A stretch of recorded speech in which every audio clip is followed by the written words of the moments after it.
পরিচয় গোপন করে বলতেছেন, উমর রে বলতে পারেন না আপনাগর রাজ্যের বাদশাহ আমিরুল মুমিনিন না উমর, তারে বলতে পারেন না যে ঘরে খানা নাই।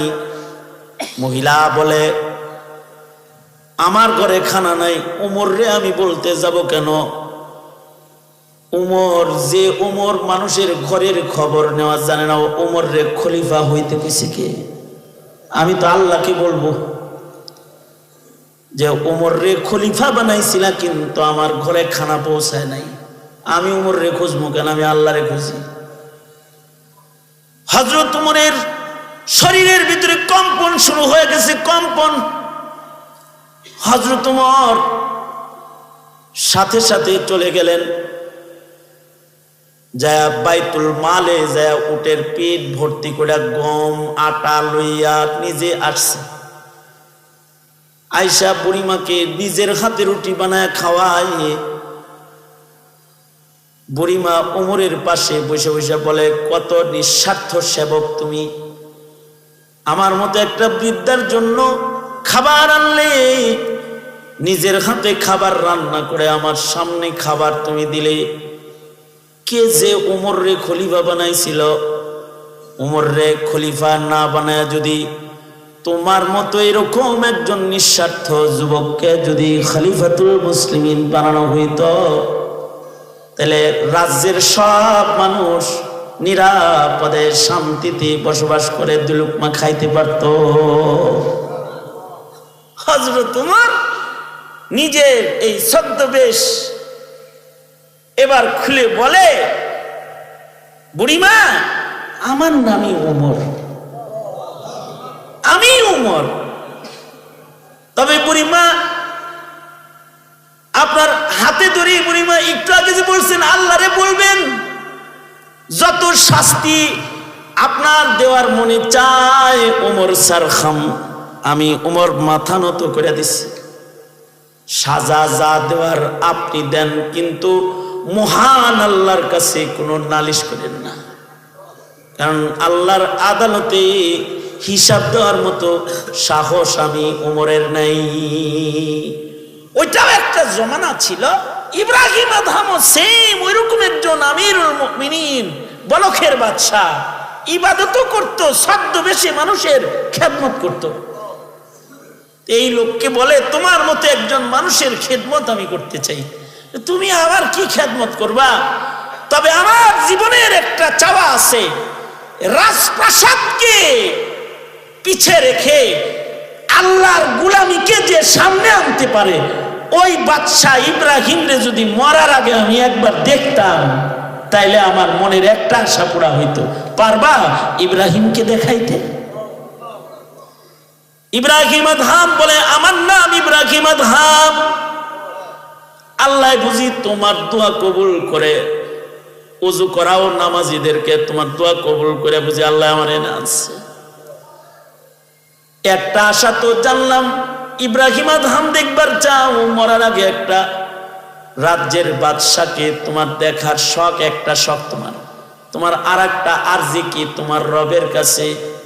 আমার আর একটা আরজি হলো, জমানার ওলি ইব্রাহিম যদি আমার জানাজার নামাজটা একটু পড়াইতো, তাইলে মনে হয় মহান আল্লাহ আমার কবরের আযাব মাফ করে দিত।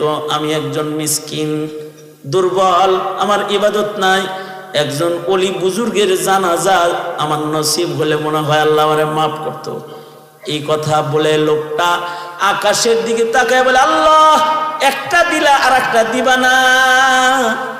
এই কথা বললাম, মুখে উচ্চারণ করেছে আশহাদু আল্লা ইলাহা ইল্লাল্লাহ ওয়া আশহাদু আন্না মুহাম্মাদান আবদুহু ওয়া রাসূলুহু লা ইলাহা ইল্লাল্লাহ মুহাম্মাদুর রাসূলুল্লাহ। একদিক দিয়ে কালেমা পড়ছে, আর এক দিক দিয়ে প্রাণ পাখি বাইর হয়ে গেছে। মানুষে ওযু করাইতো, এ কারণে আল্লাহ তাআলা তার দোয়া কবুল করছে। এক সাহাবী, মুসলিম শরীফের রিওয়ায়াত, এক সাহাবী নবীজিকে ওযু করাইছে, নবী খুশি হয়ে গেলেন। খুশি হয়ে নবীজি বলে কি, এই সাহাবী তুমি আমাকে ওযু করাইছো, আমি খুশি হয়ে গেছি। সালমা শিতা, তোমার যা মনে চায় আমার কাছে চাও, যা চাইবা আমি তোমাকে তাই দিব। আমাদের যদি এমন কেউ কিছু বললো না যে যাও যা চাও তাই দিব, তা আমরা বলতাম 10 কেজি সোনা চাই, 1 টুকরা হীরা চাই, এবারের মতো এমপিটা হতে চাই, এগুলা বলতাম আমরা। কিন্তু আশ্চর্য, এই সাহাবী বলে কি, আমি যা চাই তাই দিবেন আমাকে? হ্যাঁ, তুমি যা চাও তাই দেব তোমাকে। সাহাবী বলে কি, আমি চাই রিফাকাতুকা ফিল জান্নাহ, আপনার সাথে আল্লাহর জান্নাতে বন্ধু হয়ে থাকবার চাই। সুবহানাল্লাহ। আরো আস্তে করে বলেন, আরেকটু আস্তে করে বলেন, আরেকটু আস্তে করে বলেন, আরেকটু আস্তে করে বলেন। কত সুন্দর চাওয়া, রিফাকাতুকা ফিল জান্নাহ, আপনার সাথে জান্নাতে বন্ধু হয়ে থাকবার চাই। কল্পনা করি কখনো যে কার লগে জান্নাতে থাকবো? যদি এগুলো কল্পনা করতাম তাহলে মৌলবীর সাথে খারাপ ব্যবহার করতে পারতাম না, ইমামরে চোখ রাঙাইতে পারতাম না, মুয়াজ্জিনকে ধমকি দিতে পারতাম না, আলেমকে হাত কড়ি লাগাইতে পারতাম না, জেলখানায় ভরে রাখতে পারতাম না, গালি দিতে পারতাম না, পীর মাশায়েখকে আঘাত করতে পারতাম না, দাওয়াত ও তাবলীগদের ভাই দ্বীনের পথেটাকে তাদের তিরস্কার করে মসজিদ থেকে বের করতে পারতাম না। এগুলো কল্পনা করি আমরা কল্পনা করি না তো। সাহাবী বলে রিফাকাতুকা ফিল জান্নাহ, রিফাকাতুকা ফিল জান্নাহ, আমি জান্নাতে আপনার সাথে বন্ধু হয়ে থাকতে চাই। কত সুন্দর চাওয়া চাইছে। ওই যে শেষ বক্তা তিনি আয়া বসছেন, শেষ বক্তারে চিনেন? আল্লামা তাবারকুল্লাহ দামাত বারকাতুহু।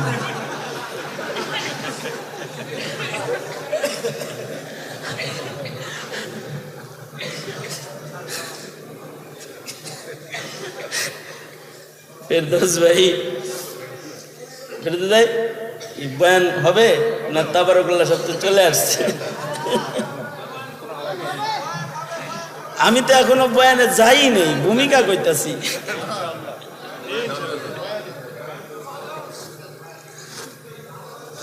রমজান মাস, ভাবছি চান্স যখন পাইছি রাত জাগানোর কিছু খাসলত হোক, আর কিছুক্ষণ জাগায় রাখি, এরকম একটা নিয়ত করে পড়ছি। তা যেভাবে ডেকসির আওয়াজ চলছে তাতে আমাকে বলা হচ্ছে যে তাবারাকাজ কামিল, আপনি জানগা। আল্লাহ, এমপি সাহেব বল মারো,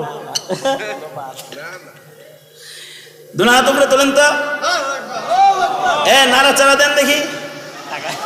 ফিলিস্তিন যাবেন, ফিলিস্তিন যাবেন, ফিলিস্তিন ফিলিস্তিন ফিলিস্তিন ফিলিস্তিন। হ্যাঁ, সোজা করেন, সোজা করেন, জোরে বলেন আল্লাহু আকবার, আল্লাহু আকবার, আল্লাহু আকবার। হাত নামান। এই যেমন আমার দিকে ছিলেন, এইভাবে আমার সাথে কয়েকটা মিনিট থাকেন, আমি একটা জায়গায় চলে যাই। সেটা হলো, সাহাবী বলে কি, সাহাবী কি বলল? রিফাকাতুকা ফিল জান্নাহ, আমি আপনার সাথে জান্নাতে থাকতে চাই। ভালো মানুষের সাথে জান্নাতে থাকতে চায়, নবীর সাথে জান্নাতে থাকতে চায়। কিন্তু আশ্চর্য লাগে, মুসলমানের ঘরে জন্মায় যারা কাদিয়ানীর লগে থাকবার চায়, ইহুদির লগে থাকতে চায়, নাস্তিক আর মুরতাদ আর বেঈমানের লগে ওরা থাকবার চায়, বেঈমানের সাথে থাকতে চায়, ওদের জন্ম মুসলমানের ঘরে। কিন্তু সাহাবী কি বলে? রিফাকাতুকা ফিল জান্নাহ, আপনার সাথে জান্নাতে থাকতে চাই। আল্লাহর রাসূল বললেন, সাহাবী বলে রিফাকাতুকা ফিল জান্নাহ, আল্লাহর রাসূল বলেন, সাহাবী তুমি বেশি বড় কিছু চেয়ে ফেলেছো। কোথায় আমি নবী আর তুমি সাধারণ, তুমি নবীর লগে থাকতে চাও। তার মানে হলো সাধারণ হয়ে অসাধারণ জিনিস চায়। রিক্সাওয়ালা হয়ে যদি রাজার মেয়ে বিয়ে করবার চায় এটা কিরকম হয়? হ্যাঁ, চালায় রিক্সা কিন্তু শখ হইল রাজার মেয়েরে বিয়ে করব। এটা যেমন সাধারণ হয়ে নবীর সাথে জান্নাতে থাকতে চাওয়াটা তো এরকম হয়ে গেল। আল্লাহর রাসূল বলতেছেন, সাহাবী বেশি বড় জিনিস চেয়ে ফেলেছ, আগাইরা যালিক, এটা ছাড়া অন্য আর কিছু কি ছোট কিছু চাওয়া যায় না? মাঝে মাঝে বান্দায় কিন্তু বড় জিনিস চেয়ে ফেলায় যার উপযুক্ত সে না। আর আল্লাহরও আজব শান, যার উপযুক্ত না সেটাও অনেক সময় দিয়ে দেয়। অনেক সময় কি করে, যেটার উপযুক্ত সে না ওইটাও দিয়ে দেয়। সে আসলে এমপি হওয়ার উপযুক্ত না, কিন্তু তারে আল্লাহ এমপি বানায় লায় কখনো কখনো। সে অনেক সময় প্রেসিডেন্ট হওয়ার উপযুক্ত না, কিন্তু আল্লাহ তারে প্রেসিডেন্ট বানায় লায়। সে কিন্তু কোটিপতি হওয়ার উপযুক্ত না, নিজের দস্তখত জানে না। আমি এক কোটিপতির টেবিলে গেছি, তার টেবিলে যায় দেখি সাদা কাগজ যা আছে সব কালা কালা কালা কালা হয়ে গেছে। আমি জিগাইলাম তার পিএকে যে তোমার স্যার কোটিপতি মানুষ, সামনে এত এই সাদা কাগজে এত দস্তখত কেন? আশ্চর্য হুজুর, আপনি জানেন না আমাকে স্যার অশিক্ষিত। উনি যদি দস্তখত ট্রেনিং এ না রাখে তাহলে ব্যাংকে যে ওইটা মিলে না। যখনই ফাঁক পায় এই দস্তখত খালি দিতেই থাকে, কারণ তার শিক্ষার পুঁজি ওইটুকুনি। এই দস্তখত যদি কলম কোরআনি বাদ দেয় তাহলে ব্যাংকে যায় অন্যরকম হয়ে যায়। এই কারণে মনের দুঃখে স্যার যতক্ষণ বসে থাকে ততক্ষণ বয়ে বয়ে খালি সাদা কাগজে কলম ঘুরায়।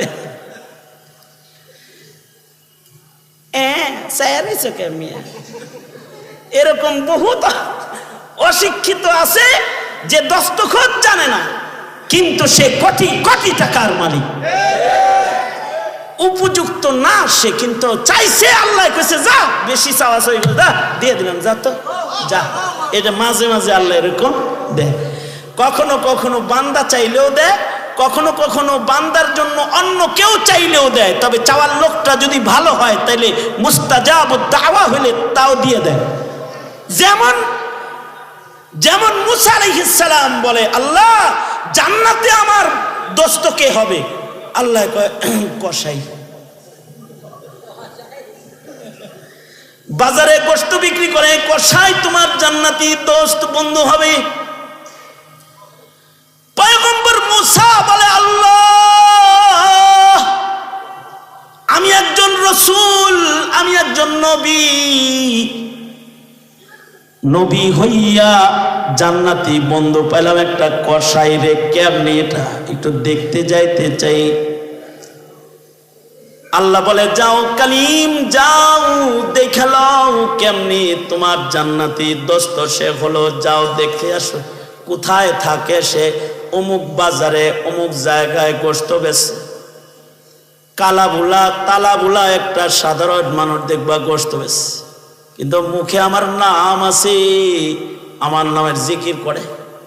পয়গম্বর মুসা চলে গেছে, যা দেখে আল্লাহর বান্দা জিকির করে আর গোশত বেশি। সন্ধ্যা হয়ে গেলে গোশত বিক্রি করা কমপ্লিট হয়ে গেল। ছোট্ট একটি পুটলা যার মধ্যে নরম ভালো কিছু গোশত কুচি কুচি করে কেটে রেখে দিয়েছে, তা নিয়ে সে বাড়ির দিকে রওনা করলো। পয়গম্বর মুসা পিছে পিছে যাইতেছেন, যা দেখে লোকটা বাড়িতে গিয়ে এই গোশতগুলাকে নিজের হাতে রান্না করলো। তার ঘরের ভেতরে তার মা, অসুস্থ মা, বিছানায় পড়ে আছে। তার মাকে সে বিছানার থেকে উঠাইয়া সুন্দর করে মায়ের হাত মুখ ধুয়াইয়া কসাই নিজের মাকে কোলের ভেতরে বসায় দিল। ছোট্টবেলায় মা যেমন সন্তানের খানা খাওয়ায়, এবার কসাই সন্তান অসুস্থ মাকে ঠিক তেমন করে কোলের ভেতরে বসায় নিল। নিজের হাতে লুকমা বানায়া বানায়া নিজের মায়ের খানা খাওয়াইতেছে। যে খাবারটা মা চিবাইতে পারে না নিজের মুখে চিবায় নরম করে লুকমা বানায়া মায়ের মুখে দিতেছে। মা তার পেট ভরে খানা খেয়ে খুশ হয়ে গেছে। সন্তানের মুখ হাতায়, সন্তানের গালে চুমু খায়, সন্তান রে জড়ায় ধইরা মা দোয়া দেয় আর আল্লাহকে বলে, মাওলা গো, মায়ের দোয়া না সন্তানের জন্য কবুল। আমার এই অযোগ্য ছেলেটা আমার খেদমত করে আমারে খুশি করে ফেলেছে, কিন্তু আমি আমার এই সন্তানের জন্য তোমার কাছে একটা যোগ্য পুরস্কার চাইতেছি। সেটা হলো আমার যে সন্তান খেদমত করে আমায় খুশি করেছে, আমি তার জন্য দোয়া করি, মাওলা জমানার পয়গম্বর মুসা নবীর সাথে আমার সন্তানকে তুমি জান্নাতের দোস্ত বানায় জায়গা দিবা। আল্লাহর পয়গম্বর বলে, বুঝেছি মাওলা, কিভাবে কসাই নবীর দোস্ত হয়। কবুল দুয়া দিয়া অযোগ্য কখনো যোগ্য হয়ে যায়। পয়গম্বর বলে, এই সাহাবী, এত বড় কিছু চাইলি কেন? তুই তো নবীর মাকামে থাকার এত বড় জিনিস চাইতে পারিস না। সাহাবী বলে, ভালোবাসার কারণে চাইতে পারি আমি। সাহাবী বলে, মুহাব্বতের কারণে, প্রেমের কারণে আমি চাইতে পারি, কারণ আমি আপনাকে ভালোবাসি। আমি যদি এইটা না পাই তাহলে আর কিছু আমার দরকার নাই, আর কিছু আমার লাগবে না, এটা এইটাই চাই। যদি আল্লাহর পয়গম্বরে আমি জান্নাতি বন্ধু হিসেবে না পাই তাহলে আমার অন্য আর কিছু দরকার নেই। নবীর চোখ দিয়ে পানি গড়ায় পড়েছে। সাহাবীর চোখের পানি রাসূল নিজের হাতে মুছে দিয়ে বলে, এই সাহাবী, তুই যেহেতু আমারে ভালোবাসিস, তাহলে শুনে রাখ একটা কথা, আমার লগে তুই জান্নাতে থাকবি, কিন্তু আলাইকা বিকাসরাতিস সুজুদ, যত বেশি সেজদা দিবি তত বেশি আমি নবীর কাছাকাছি থাকবি। মৌলবীদেরকে ভালোবাসো, ভালো কথা, ওয়াজ শোনো রাত জেগে, তাও ভালো কথা, কিন্তু যারা নামাজ পড়ো না তারা মৌলবীদের কাছে থাকতে পারবা না, এই হাদিস প্রমাণ করে। শুধু ভালোবাসা দিয়ে হবে না, অবশ্যই ভালোবাসার দাম আছে, ভালোবাসলেও জান্নাতে সাথে থাকা যাবে, কিন্তু নিকটতম হইতে সেজদা লাগবে। সেজদা, রাসূলের কাছে থাকতে সেজদা লাগবে।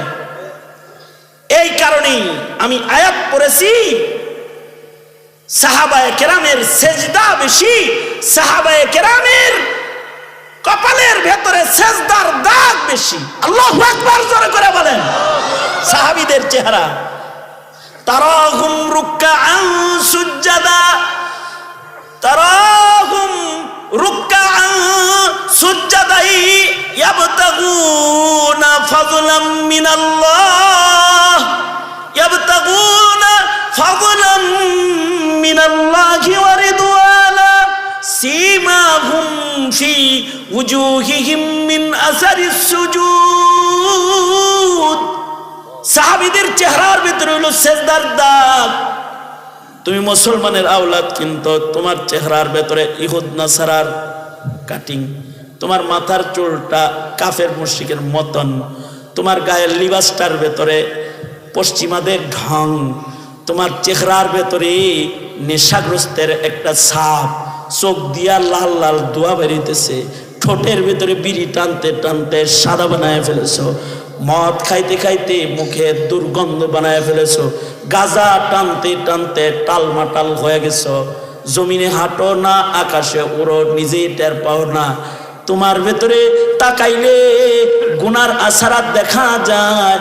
আর সাহাবীর রং হলো, সাহাবীদের দিকে তাকাইলে তাদের চেহারার ভেতরে সেজদার দাগ দেখা যায়। আল্লাহু আকবার, জোরে করে বলেন আল্লাহু আকবার।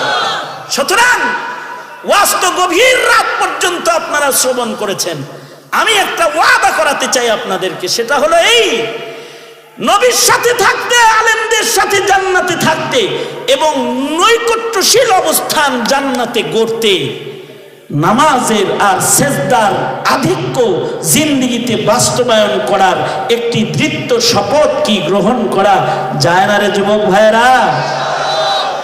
আর নামাজ কাজা হবে না ইনশাআল্লাহ। চিল্লায় বলো, হাত তোলো, হাত তোলো, বলো ইয়া আল্লাহ, জোরে বলো ইয়া আল্লাহ। ওয়াদা করিতেছি আর কোনদিন নামাজ কাজা করব না। ইয়া আল্লাহ, ওয়াদা করিতেছি রমজানের রোজা ভাঙবো না, জুলুম করব না, আলেমদেরকে ভালোবাসবো, আল্লাহওয়ালাদেরকে ভালোবাসবো ইনশাআল্লাহ। চিল্লায় জোরে করে বলো, হ্যাঁ না আরো জোরে আওয়াজ করে বলো, আওয়াজ করে বলো। যদি হায়াতে কখনো নবী প্রেমের স্বাক্ষর রাখার সুযোগ এসে যায়, খাতমে নবুয়ত রক্ষায়, নবীর ইজ্জত রক্ষায় জীবন দিতেও প্রস্তুত থাকবো। চিল্লায় বলো ইনশাআল্লাহ, চিল্লায় বলো। আল্লাহ কবুল করুক, জোরে আওয়াজ করে বলুন আমিন। সাহাবায়ে কেরামের সিফাতের একটি সিফাতও যদি আমাদের ভেতরে এসে যায়, তাহলে হতে পারে এই সিফাতটা নবীজির কাছাকাছি আমাদেরকে নিয়ে যাবে। ভাই জাগ্রত কবি মুহিব খান, ওনার জীবনের শ্রেষ্ঠ কিছু কারনামার ভেতরে একটি হলো আল্লাহর কালামের কাব্যানুবাদ। জাতির কাছে খুব সমাদৃত একজন লেখক হিসেবে সেই পূর্বপুরুষ যারা কবিতার মাধ্যমে সুনাম কুড়াইয়াছে, তাদের ফররুখ নজরুলের প্রতিচ্ছবি হয়ে জাতিকে কিছু উপহার দিয়েছে বিধায়ী তাকে মানুষ জাগ্রত কবি খেতাব দিয়েছে। উনি আপনাদের এলাকার বাসিন্দা, আর আমার সাথে ওনার পারিবারিক মহব্বত ভালোবাসা সহকারে বন্ধুত্বের বন্ধন অনেক গভীর। তাই উনি আবদার করেছিলেন হঠাৎ করে যে আমার মহল্লায় দাওয়াতে যেতে হবে। ওনার আবদার রক্ষায় সাহস করে দাওয়াত রেখেছিলাম, কিন্তু আপনারা জানেন আমি মিথ্যা মামলার আসামি, সুতরাং হঠাৎ করে আজকে আমার কুমিল্লা হাজিরা পড়েছিল। সারা দিন কুমিল্লা কোর্টে কেটে গেছে আমার, হাজিরা দিতে গিয়েছিলাম। আমার যে প্রোগ্রামের সাজসজ্জা ছিল, হঠাৎ করে হাজিরা দিতে গিয়ে অ্যাডভোকেট আমাকে হঠাৎ করে ডাকছে যে জরুরি তলব, না আসলে বেল কাটা যাবে, কিন্তু চলে আসেন। তো আমি হাজিরা দেওয়ার জন্য যাওয়াতে আমার শিডিউল পরিবর্তন হয়। আপনাদেরকেও কষ্ট দিছি, সবচেয়ে বড় কথা মোহাব্বত আর অধিকার ভালোবাসা নিয়ে যে উনি আমাকে দাওয়াত করেছে, উনিও অনেক কষ্ট করেছে। ডায়াবেটিসের রোগী, এত লম্বা বয়ান করেছে যে লম্বা বয়ান করে ক্লান্ত হয়ে গেছে। আল্লাহ ওনাকে জাযায়ে খায়ের দান করেন এবং হার কিসমের বিপদ আপদ থেকে হিফাজত করেন। আপনাদের এলাকায় অবস্থান করেন, আপনারা গর্বিত। কাছে থেকে মুহিব খানকে দেখেন, মুহিব খানকে দেখতে দূর দারাজ থেকে মানুষ আসে, আর আপনাদের মহল্লায় বসবাস করে।